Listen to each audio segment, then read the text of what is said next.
آپ لوگوں نے یہ کہاوت تو سنی ہوگی کہ پھلوں کا بادشاہ آم کو کہا جاتا ہے۔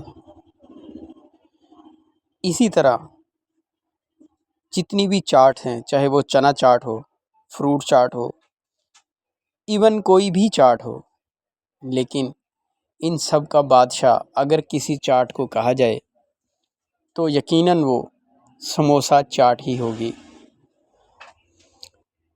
ناظرین، سموسہ چاٹ ایک ایسی چاٹ ہے جو کسی بھی وقت آپ کو اپنی طرف کھینچ سکتا ہے۔ سموسہ جس کا نام سنتے ہی ایک عجیب سا ذائقہ منہ میں رس کھولنے لگتا ہے۔ آپ دوپہر کو کھانا نہ کھائیں، لیکن اگر آپ نے سموسہ چاٹ، ایک اچھا سموسہ چاٹ کھا لیا تو آپ کو دوپہر لنچ کی ضرورت نہیں ہے۔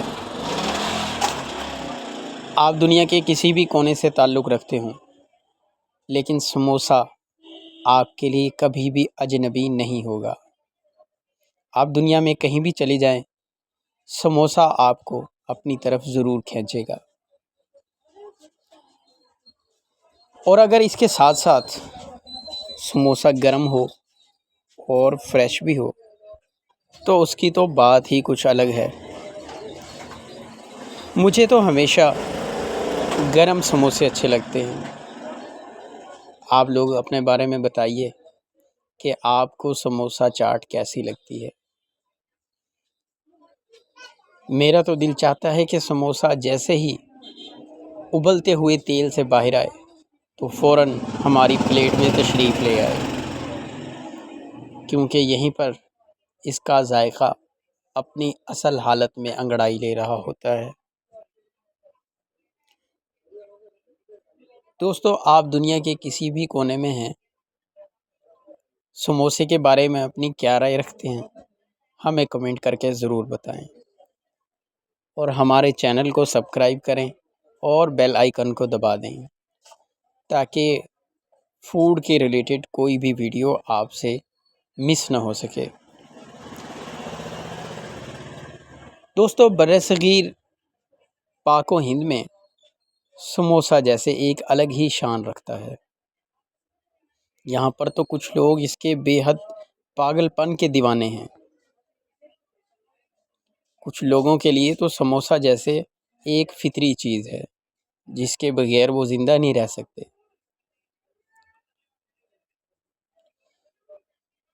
سموسہ چاٹ کے بارے میں نے مختلف لوگوں سے بات کی، ان میں سے تقریباً 99% لوگوں نے اس کو پسند کیا، لیکن ان کا خیال یہی تھا کہ سموسہ جو ہے وہ بالکل گرما گرم ہونا چاہیے، کیونکہ جو ٹیسٹ گرم سموسے کا ہوتا ہے وہ ٹھنڈے سموسے کا کبھی نہیں آ سکتا۔ اس وقت دنیا کو سموسے نے اپنا دیوانہ بنایا ہوا ہے، اور ہم بھی اسی لائن میں شامل ہیں۔ آپ لوگ اس بارے میں کیا رائے رکھتے ہیں؟ کیا آپ بھی ان لوگوں میں شامل ہیں جن کو سموسہ نے اپنا دیوانہ بنایا ہوا ہے؟ اپنی رائے کا اظہار ضرور کیا کیجیے، اور کمنٹ باکس میں ہمارے لیے کوئی پیغام ضرور چھوڑیے تاکہ ہم مزید اچھی ویڈیو بنا سکیں اور آپ لوگوں تک ان ویڈیوز کو پہنچا سکیں۔ ملتے ہیں اگلی ویڈیو میں۔ والسلام۔